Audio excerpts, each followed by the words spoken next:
सरकार की तरफ से शुक्रवार के दिन बजट पेश किया गया और बजट भी बहुत भारी भरकम पेश किया। मुख्यमंत्री ने अपने बजट के भाषण में बहुत सारी ऐसी बातें रखी जिसमें ये दर्शाया गया कि अब की बार का बजट जो है वो अलग अलग वर्ग के लिए बहुत ही लाभकारी नहीं। आंकड़े जो दर्शाए गए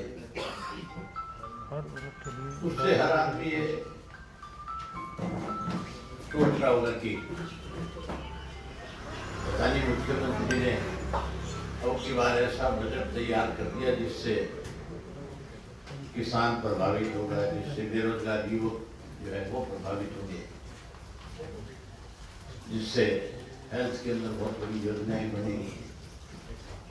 लेकिन हैरानी की बात है जब बजट को आप गहराई से जाकर के देखोगे, जब उसके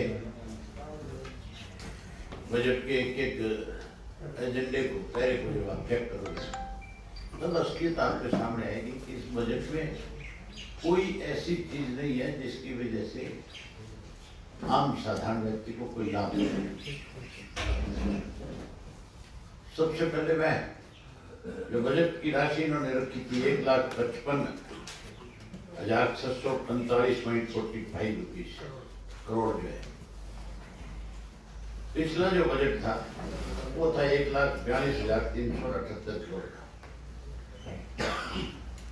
पिछले लिस्ट में अंतर करीब कोई 13.25 करोड़ का, 13,000 करोड़ रुपए का अंतर है। इतना आपके पास अब की बार बजट में पैसा ज्यादा है तो फिर अलग अलग जिस डिपार्टमेंट के लिए पैसे निर्धारित किए गए तो उसमें राशि बढ़नी चाहिए, ना कि कम होनी चाहिए।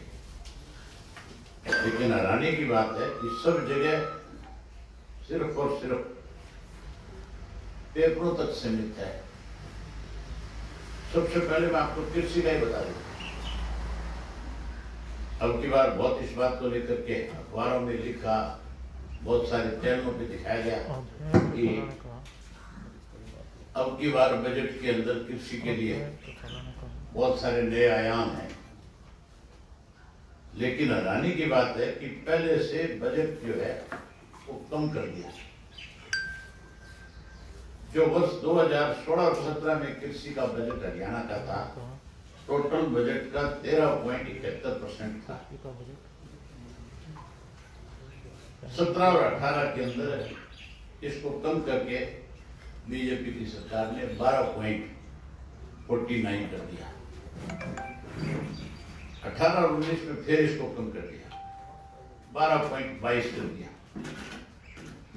फिर 2019 और 20 के अंदर इसको और कम करके इन्होंने 10.31 कर दिया। बस 2021 था, 20 और 21 उसमें ये बजट बढ़ा, उसमें 12.42 हुआ। लेकिन क्योंकि पूरा साल कोविड में निकल गया इसलिए पैसा खर्च भी नहीं हुआ। अगर ये पैसा नहीं खर्च हुआ तो फिर अब की बार बजट के अंदर पैसा बढ़ना चाहिए। अब की बार बढ़ाने की बजाय 10.33 कर दिया। एक तरफ तो बड़ा मुख्यमंत्री तो ये कह रहे हैं कि हमने कृषि के लिए बजट बढ़ा दिया, लेकिन उनकी अपनी जो किताब है बजट की उसमें साफ हो गया कि बड़ा नहीं, बढ़ने की बजाय कम हो गया। जहां कृषि में ये हालत है इनकी, वहीं बिजली का जो मैटर है उस बिजली के अंदर भी बारी बारी कहते हैं कि हम 80,000 ट्यूबवेल को कनेक्शन दे देंगे और ये कहते हैं कि हम कनेक्शन दे देंगे, कनेक्शन के साथ साथ बिजली की आपूर्ति भी ज्यादा करें, ज्यादा दें, 24 घंटे लाइट पूरे प्रदेश में कर दें।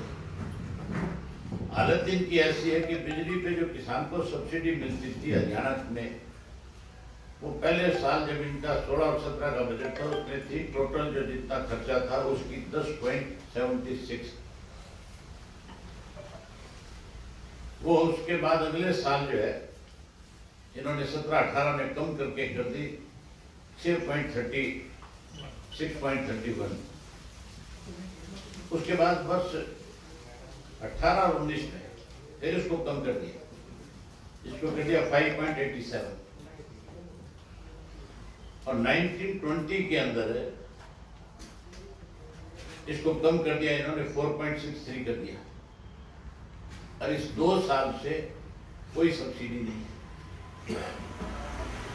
सब्सिडी देने की बजाय किसान को लूटना शुरू कर दिया।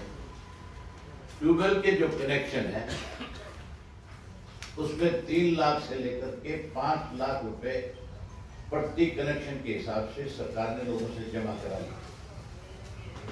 80,000 ऐसे कनेक्शन आज इस प्रदेश में है जिनका ये 3 से 5 लाख रुपए जमा कराए आज 7-8 वर्ष हो गए,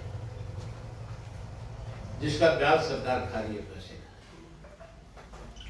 और ये जो इलाका है आपके यमुनानगर के साथ सढौरे का, बिलासपुर का, इस एरिया में किसान ने जो ट्यूबवेल के लिए पैसे जमा कराए थे, जिस कंट्रैक्टर को मोटर डालनी थी, जिसने ट्यूबवेल में पाइप लगानी थी, वो कंट्रैक्टर ही भाग गया, पैसे किसान से जमा हो गए। अब वो ये यहाँ से भाग गया। अब तक उसके खिलाफ कोई कार्रवाई नहीं करी। कार्रवाई करने की बजाय उन लोगों ने जाकर के जब विभाग में पूछा कि हमारे कनेक्शन कब लगेंगे, तो आगे से जवाब ये था कि नए सिरे से पैसे जमा कराओगे तो भी आपको कनेक्शन मिलेंगे। मतलब एक दफा का जो जमा कराया हुआ सरकार में पैसा, उन्होंने कोई उसको थोड़ा दिया था ठेकेदार, उन्होंने तो सरकार के खाते में जमा कराया था। और सरकार की जिम्मेवारी बनती थी कि उनके कनेक्शन दे, लेकिन कनेक्शन देने के बजाय सरकार ने उनको आगे से ये कहा है कि आप नए सिरे से पैसे जमा कराओगे तब आपको कनेक्शन मिले। मतलब किस तरह से किसान का पैसा इन लोगों ने खाने का काम किया है। उसी तरह फिर ट्रांसपोर्ट डिपार्टमेंट ले, ट्रांसपोर्ट डिपार्टमेंट में 16 और 17 के अंदर बजट की कुल राशि थी 6.28। ये 17-18 में मामूली सी फिर कम हुई, ये होगी थी 6.23। उसके अगले वर्ष जो है 18 और 19 के अंदर होगी ये 3.20 नहीं 4.73। उसके बाद अगले वर्ष फिर कम होगी 4.12। फिर 20 और 21 में फिर ये कम होकर के होगी 3.84। और अब जो है, अब की बार बजट का पैसा तो बढ़ा है, पैसा बढ़ने के बाद राशि कम होगी, परसेंटेज कम होगी, 3.32 कर दी। पब्लिक हेल्थ के अंदर भी इसी तरह से पैसा कम हुआ है। पब्लिक हेल्थ के अंदर 16 और 17 के अंदर तो था, कुल जो बजट था उसकी राशि 3.16, 17 और 18 के अंदर ही होगी 3.31, 18-19 में होगी 3.20, 19 और 20 में होगी 2.71 और 20 और 21 में 2.51। अब ये राशि कम होगी। अब की बात जहाँ बढ़नी चाहिए थी वहाँ 2.18 18 होगी, 2.8 18। ग्रामीण विकास के ऊपर बहुत शोर मचाते हैं कि हमने बहुत पैसा बढ़ा दिया, बहुत सारा पैसा खर्च करेंगे, उसमें तो पोल निकल गए। 2016 और 17 के अंदर तो था ये 2.94, 17 और 18 के अंदर थे 4.85, 18-19 के अंदर था 3.76, 19 और 20 में था 3.83, 20 और 21 में ये था 4.45। लेकिन इस वक्त कोई पैसा खर्च नहीं हुआ। कहीं ग्रामीण विकास में पैसा नहीं लगा, तो पैसा जो का तो सरकार के पास बचा हुआ था। तो अब की बार बजट बढ़ना चाहिए था, क्योंकि पिछली धनराशि भी सिर्फ और आई है, उस हिसाब से इनका पैसा बढ़ना चाहिए था। इसको बढ़ाने के बजाय इन्होंने कर दिया 3.82। टोटल इसमें जो कम हुआ है, मैंने कहा इसमें जो टोटल कम हुआ है वो मेरी ख्याल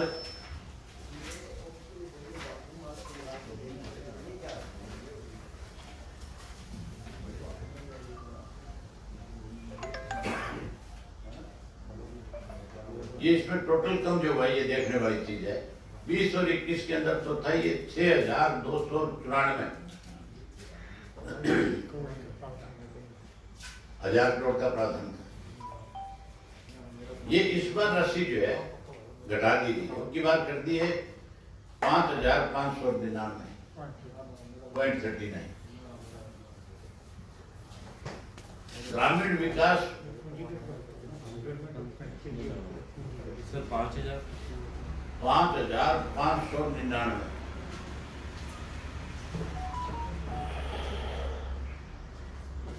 मतलब 800 करोड़ रुपया पहले से कम कर दिया। उसके बाद अगली चीज देखने वाली है कि इसमें जो पूंजीगत खर्च होता है, डेवलपमेंट जिससे होती है, इसमें जो तनख्वाह में जाएगा पैसा वो अलग है, खर्च किया जाएगा। अगर उसको आप निकालोगे तो उससे पता लगेगा कि टोटल कितना खर्च करने जा रही है पूरे साल में सरकार, ये देखने वाली चीज है। पिछली बार तो एक्सपेंडिचर जो था वो था 329 करोड़ प्रावधान था, इतना पैसा हम खर्च करेंगे, वो खर्च नहीं हुआ, उसको भी कम कर दिया। अब की बार टोटल जो खर्च करेंगे वो करेंगे 152 करोड़। एक एमएलए को साल में 5 करोड़ रुपए देती है सरकार, 450 करोड़ तो एमएलए से ही हो गया, तो सरकार कहां खर्च करेगी? सरकार के पास तो एमएलए को पैसा देंगे भी नहीं होगा डेवलपमेंट। मतलब किस तरह से आंकड़े दिखाए गए, हमने इतने 1000 करोड़ का बजट कर दिया इस डिपार्टमेंट का, उसमें जो है निवेश जो है, टोटल खर्च जो है वो तो कहीं तो मेरे ख्याल सैकड़ा भी पार नहीं करेगा। कई जगह तो ऐसी होगी, कई डिपार्टमेंट तो ऐसे हैं जिनके अंदर कहीं 20 करोड़, कहीं 50 करोड़, कहीं 40 करोड़। हेल्थ का इससे भी ज्यादा दिवालिया पिटा हुआ है। आपको हेल्थ का जब बताऊंगा तो आप कहोगे कि 4 मेडिकल कॉलेज की बात करते हैं, हेल्थ का इससे भी ज्यादा बुरा हाल है इसमें। शिक्षा के ऊपर बहुत जोर लगाया जाता है भाई, हर बार चर्चा करते हैं हम शिक्षा के ऊपर, पता नहीं क्या नया करके दिखाएंगे। उसके बाद 4,000 प्ले स्कूल बनाएंगे। शिक्षा के अंदर 16 और 17 के अंदर था 13.34, अगले वर्ष से थोड़ा सा बढ़ा था 14.24 हो गया। उसके बाद ये 12.96 हो गया उससे अगले साल 18-19 में। 19 और 20 के अंदर ये कम होकर के 11.61 रह गया। 20 और 21 के अंदर फिर ये 14.17 हो गया। अब की बार बढ़ना चाहिए था, क्योंकि पिछले साल तो स्कूल तो सारे बंद थे, खर्च कहाँ किया? सारा का सारा पैसा बचा हुआ, तनख्वाहें भी आती थी, खर्चा तो कहीं था ही नहीं, नए स्कूल नहीं बढ़ाए, नया कुछ किया नहीं। तो इसको बढ़ाना चाहिए था, इसको बढ़ाने की बजाय 2.3 कम कर दिया, 12.14 कर दिया, 12.14 कर दिया। हाँ तो डंके बजा रहे थे कि हम पता नहीं एजुकेशन में क्या करेंगे। 40,000 टीचर लगभग आज भी हरियाणा प्रदेश में कम है। जब 40,000 टीचर कम होंगे तो फिर प्ले स्कूल में इनको खिलाएगा कौन, पढ़ाएगा कौन, कहां से जाओगे? मतलब हर डिपार्टमेंट के अंदर सिर्फ आंकड़े दिखा करके सरकार अपनी पीठ थपथपा रही थी। हकीकत यह है कि इस प्रदेश को, इस भाजपा और इनके सहयोगी लुटेरों ने जहां प्रदेश को लूट लिया, वहीं प्रदेश को दिवालिया भी कर दिया। अब आप ले लो स्वास्थ्य विभाग, स्वास्थ्य विभाग के अंदर 16-17 के अंदर था 3.98, 17-18 में ये 3.25 हो गया, फिर ये 4.14 हो गया, फिर ये 3.80 हो गया, फिर ये 4.57 हो गया। अब की बार 3 मेडिकल कॉलेज की बात करते हैं, 4 मेडिकल कॉलेज। पैसा खर्च करने के लिए है, तनख्वाह में लग जाना है सारा का सारा। कहां से कॉलेज बनाएंगे? उसके बाद मुख्यमंत्री ने घोषणा करी थी कि हम डॉक्टर ले रहे हैं। उसमें उन्होंने कहा था कि 350 तो निकाल दो, कोई 350 के करीब तो मेडिकल के कोई जो डॉक्टर है वो लेने, और कुछ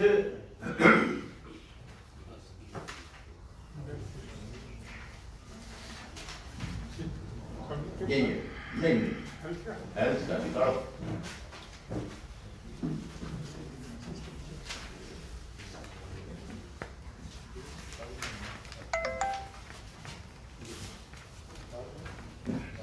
साढ़े 700 डॉक्टरों की कमी बताई, और उसके अंदर 350 तक नए मेडिकल अफसर लेने थे, और 60 के करीब डेंटल के सर्जन्स के पदों की भर्ती की बात की गई।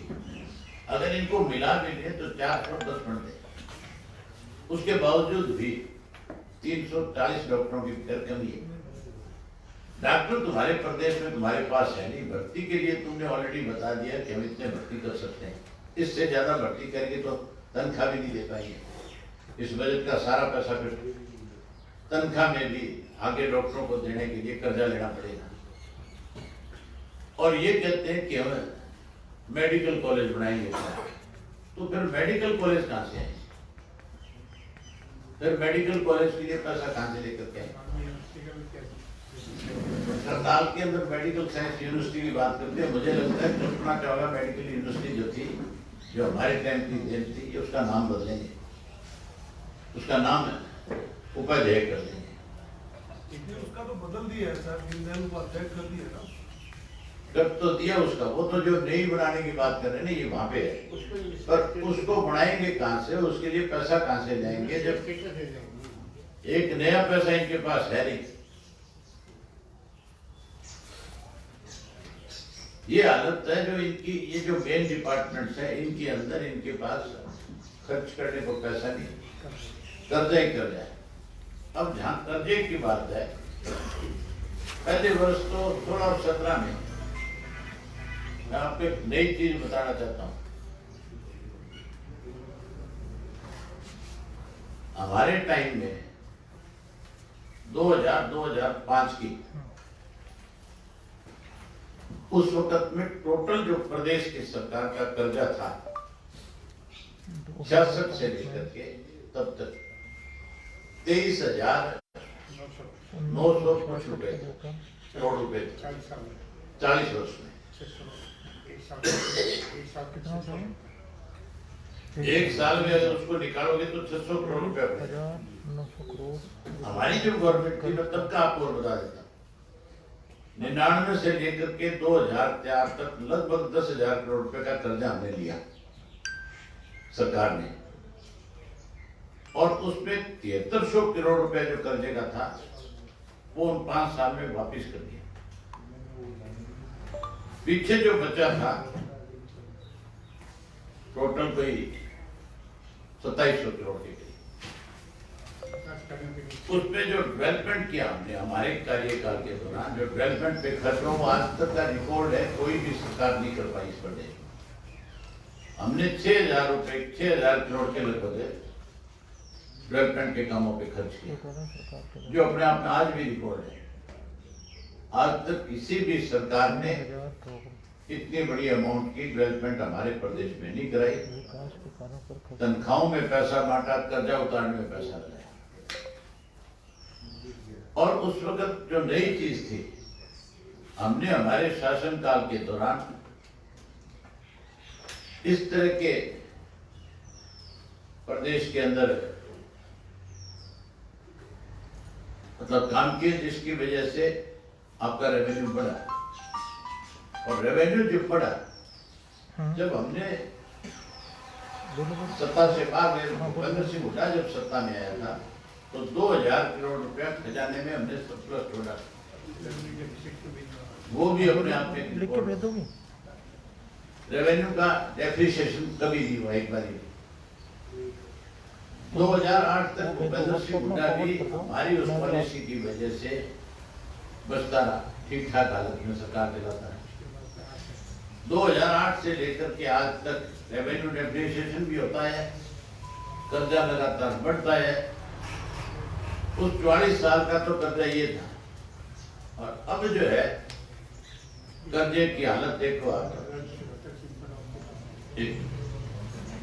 अब जो कर्जा है वो 2016-17 में बीजेपी की सरकार ने कर्जा दिया था 1,24,603 करोड़ रुपए। अब वो बढ़ करके पिछले वर्ष का बताता हूं आपको, पिछले वर्ष तक ये हो गया था 1,99,823। ये भी संशोधित है। एक्चुअल तो मार्च का एंड महीना जो खत्म होगा उसके बाद पता चलेगा। अब जो कर्जा है सरकार ने जो लिया है वो सारी की सारी हदें पार कर इस एक वर्ष के अंदर 56,000 करोड़ रुपया 58,000 करोड़ रुपया कर्जे के रूप में सरकार ने लिया। अब की बात ये बढ़ करके 2.43 लाख 2,43,373 रुपए बढ़ता है। अगर इससे ज्यादा कोई कर्जा लेंगे, ये मुझे लगता है और ज्यादा ले लेंगे। अगर ये राशि रहती है तो आपको हैरानी की बात है कि जो लगभग आपका बजट है उसका 30.80 बढ़ जाता है। दूसरी तरफ सरकार ने उनकी बार एक नई चीज के आंकड़े और दर्शाए थे, उनमें खुद खुश करके खड़े हो गए बेचारे। इन्होंने ये कहा था कि हमारे यहाँ पे जब बच्चा पैदा होता है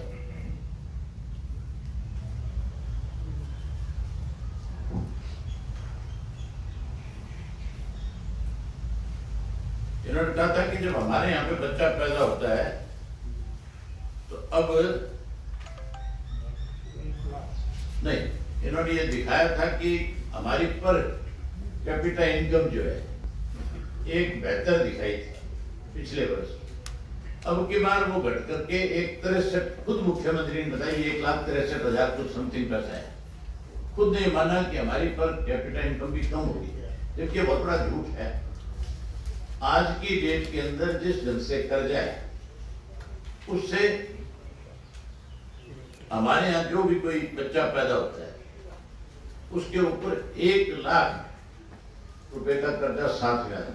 पैदा होने वाले तो 1 लाख है, तो फिर जो ऑलरेडी जो है प्रदेश के अंदर उन सबसे तो इतना कर्जा है। 1 लाख रुपए कर्जा लेकर के पैदा होता है।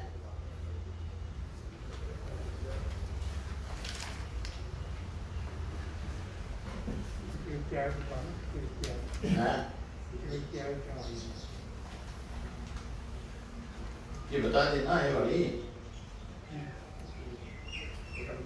बता दी प्रति व्यक्ति आए जो इसने बताई थी मुख्यमंत्री ने। हाँ, वो तो वही बात मैंने कही है कि हकीकत में तो कोई आए है नहीं, हकीकत में तो कर्जा है सबके सिर के ऊपर। उसके ही लाएगा गन्ने का रेट सबसे ज्यादा दे रहे कह रहा है मुख्यमंत्री। हमारा गन्ना यूपी में जाता है, यहाँ तो मिलों की कैपेसिटी नहीं है कि जिसके अंदर गन्ने की पिराई हो सके।